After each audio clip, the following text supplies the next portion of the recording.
રાજકોટ શહેરમાં 15 દિવસમાં કોરોનાના 19 કેસ નોંધાયા છે। રાહતની વાત એ છે કે મોટાભાગના દર્દીઓ હોમ આઇસોલેશનમાં છે।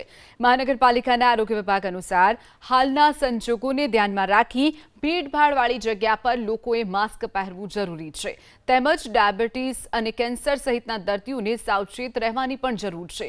કોઈપણ વ્યક્તિને શરદી કે ઉધરસ અથવા તો તાવ જણાય તો તાત્કાલિક અસરથી ડોક્ટરની સલાહ લેવી જોઈએ।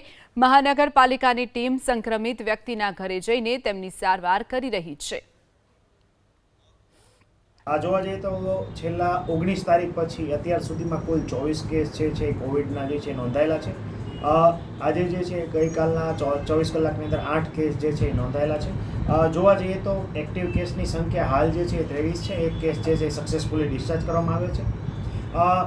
જોવા જઈએ તો તમામ પ્રકારના કેસીસ છે હાલ હોમ આઇસોલેશનની પરિસ્થિતિમાં જોવા મળી છે। કોઈપણ પ્રકારની ગંભીર સ્થિતિમાં જોવા નથી મળ્યા। દાખલા તરીકે ભૂતકાળમાં જે કેસીસ જોવા મળ્યા હતા તેમાં શ્વાસ લેવામાં તકલીફ હતી, ઓક્સિજનનું ઘટવું વગેરે બાબતો જોવા મળી હતી। હાલ કોઈ કેસમાં આવા ગંભીર પ્રકારના લક્ષણો જોવા નથી મળ્યા અને મોટાભાગના કેસો હાલ જે છે હોમ આઇસોલેશનમાં છે।